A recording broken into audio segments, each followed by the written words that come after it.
जीवित पुत्री का व्रत कथा। इस कथा का पाठ करने से दीर्घायु होती है संतान, राजा जैसा बीतता है जीवन।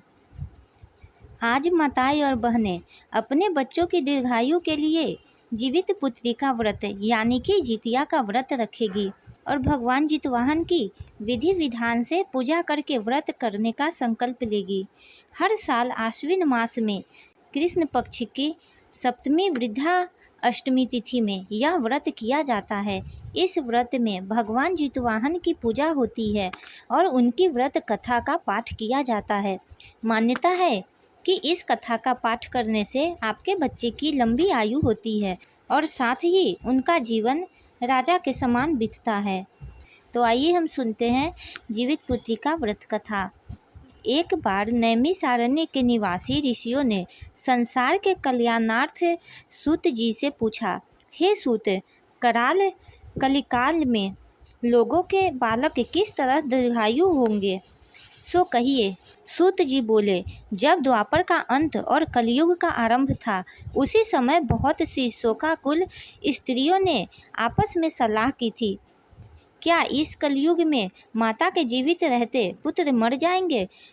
जब ये आपस में कुछ निर्णय नहीं कर सकी, तब गौतम जी के पास पूछने के लिए गई। जब उसके पास पहुंची तो उस समय गौतम जी आनंद के साथ बैठे थे। उनके सामने जाकर उन्होंने मस्तक झुकाकर प्रणाम किया। तदंतर स्त्रियों ने पूछा, हे प्रभु, इस कलयुग में लोगों के पुत्र किस तरह जीवित रहेंगे, इसके लिए कोई व्रत या तप हो तो कृपया करके बताइए। इस तरह उनकी बात सुनकर गौतम जी बोले, आपसे मैं वही बात कहूँगा जो मैंने पहले ही सुन रखा है। गौतम जी ने कहा, जब महाभारत युद्ध का अंत हो गया और द्रोण पुत्र अश्वत्थामा के द्वारा अपने बेटे को मरा देखकर सब पांडव बहुत दुखी हुए, तो पुत्र के शोक में व्याकुल होकर द्रौपदी अपनी सखियों के साथ ब्राह्मण श्रेष्ठ धौम्य के पास गई और उसने धौम्य से कहा, हे विप्रेंद्र, कौन सा उपाय करने से बच्चे दीर्घायु हो सकते हैं, कृपया करके ठीक ठीक कहिए।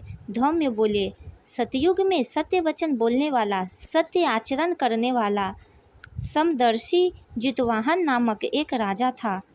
एक बार वह अपनी स्त्री के साथ अपने ससुराल गया और वहीं रहने लगा। एक दिन आधी रात के समय पुत्र के शोक में व्याकुल कोई स्त्री रोने लगी, क्योंकि वह अपने बेटे के दर्शन से निराश हो चुकी थी। उसका पुत्र मर चुका था। वह रोती हुई कहती थी, हाय, मुझ बूढ़ी माता के सामने मेरा बेटा मरा जा रहा है। उसका रुदन सुनकर राजा जितवाहन का तो मानो हृदय विदीर्ण हो गया। वह तत्काल उस स्त्री के पास गया और उससे पूछा, तुम्हारा बेटा कैसे मर गया। बूढ़ी माता ने कहा, गरुड़ प्रतिदिन आकर गांव के लड़कों को खा जाता है। इस पर दयालु राजा ने कहा, माता, अब तुम रो मत, आनंद से बैठो, मैं तुम्हारे बच्चे को बचाने का यत्न करता हूँ। ऐसा कहकर राजा उस स्थान पर गया जहाँ गरुड़ आकर प्रतिदिन मांस खाया करता था। उस समय गरुड़ भी उस पर टूट पड़ा और मांस खाने लगा। जब अतिशय तेजस्वी गरुड़ ने राजा का बायां अंग खा लिया, तो झटपट राजा ने अपना दाहिना अंग फेरकर गरुड़ के सामने कर दिया। यह देखकर गरुड़ जी ने कहा, तुम कोई देवता लगते हो, कौन हो तुम, मनुष्य तो नहीं जान पड़ते। अच्छा, अपना जन्म और कुल बताओ।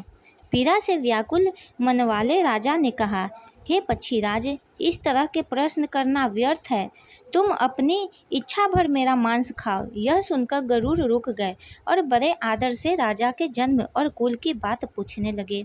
राजा ने कहा, मेरी माता का नाम है शैव्या और मेरे पिता का नाम सलीवाहन है। सूर्य वंश में मेरा जन्म हुआ है और जितवाहन मेरा नाम है। राजा की दयालुता देखकर गरुड़ ने कहा, हे महाभाग, तुम्हारे मन में जो अभिलाषा हो वह हमसे मांग लो। राजा ने कहा, हे पक्षीराज, यदि आप मुझे वर दे ही रहे हैं तो वर दीजिए कि आपने अब तक जिन प्राणियों को खाया है वे सब जीवित हो जाए। हे स्वामिनी, अब से आप यहाँ बालकों को न खाए और कोई ऐसा उपाय करे कि यहाँ जो उत्पन्न हो वे लोग बहुत दिनों तक जीवित रहे। धौम्य ने कहा कि पक्षीराज गरुड़ राजा को वरदान देकर स्वयं अमृत के लिए नागलोक चले गए। वहाँ से अमृत लाकर उन्होंने उस मरे मनुष्यों की हड्डियों पर बरसाया।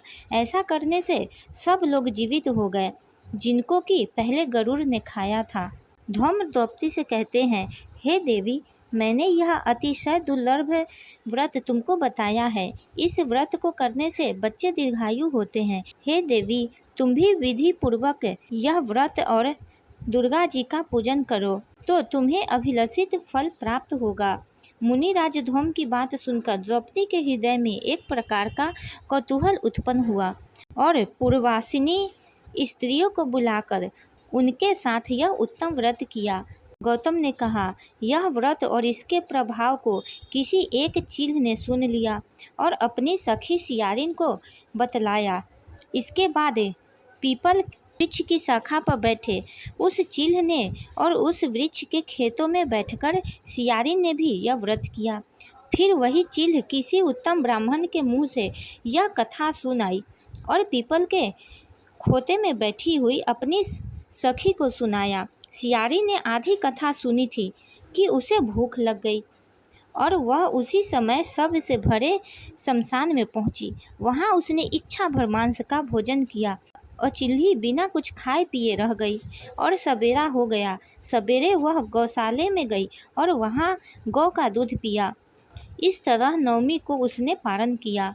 कुछ दिनों के बाद वे दोनों मर गई और अयोध्या में किसी धनी व्यापारी के घर में जन्मी। संयोग से उन दोनों का जन्म एक ही घर में हुआ, जिसमें सियारिन ज्येष्ठ हुई और चील छोटी। वे दोनों सभी शुभ लक्षणों से युक्त थी, इसलिए बड़ी लड़की काशीराज और छोटी उसके मंत्री के साथ अग्नि के सामने विधि पूर्वक ब्याही गई। पूर्ण जन्म के कर्म फल से वह मृग नयनी रानी हुई। वह जब भी अपने संतान को जन्म देती वह मर जाता था और पुण्य जन्म की बातों को स्मरण करने वाली मंत्री की पत्नी ने अष्ट वसुओं से सदृश तेजस्वी 8 बेटे उत्पन्न किए और सभी जीवित रह गए। अपनी बहन के पुत्रों को जीवित देखकर ईर्ष्यावश राजपत्नी ने अपने स्वामी से कहा कि यदि तुम मुझे जीवित देखना चाहते हो तो इस मंत्री के भी पुत्रों को उसी जगह भेज दो जहाँ मेरे बेटे गए हैं, अर्थात इन्हें मार डालो। यह सुनकर राजा ने उस मंत्री के पुत्रों को मारने के लिए कई प्रकार के उद्योग किए, पर मंत्री के पत्नी ने जीवित पुत्रिका के पुण्य बल से बचा लिया। एक दिन राजा ने अपने आदमियों से उन पुत्रों का सिर कटवाकर पिटारी में रखवाया और वह पिटारी उनकी माता के पास भेज दिया, किंतु वे 8 सिर बेशकीमती जवाहरात हो गए और भले चंगे वो 8 लड़के अपनी माता के पास वापस चले गए। उनको जीवित देखकर राजपत्नी को बड़ा विस्मय हुआ। अंत में वह मंत्री की पत्नी के पास आई और उसने पूछा, बहन, तुमने कौन सा ऐसा पुण्य किया है जिससे बार बार मारे जाने पर भी तुम्हारे बेटे नहीं मरते? इस पर मंत्री की पत्नी ने कहा, पूर्व जन्म में मैं चिल्ह थी और तुम सियारिन। हमने और तुमने साथ साथ जीवित पुत्री का व्रत किया था। तुमने व्रत के नियमों का भली भांति पालन नहीं किया था और मैंने किया था। इसी दोष से हे बहन, तुम्हारे बेटे नहीं जीते और राजरानी, इसलिए अब तुम भी उस जीवित पुत्री का व्रत को करो तो तुम्हारे बेटे दीर्घायु होंगे। मैं तुमसे सच कह रही हूँ। उसके कथा अनुसार रानी ने व्रत किया, तभी से उसके कई बेटे सुंदर और दीर्घायु होकर बड़े बड़े राजा बने। सूत जी कहते हैं कि सब प्रकार का आनंद देने वाला मैंने यह दिव्य व्रत बतलाया है। स्त्रियां चिरंजीवी संतान चाहती हो तो विधि पूर्वक यह व्रत करे। बोलो जितवाहन गोसाई की जय।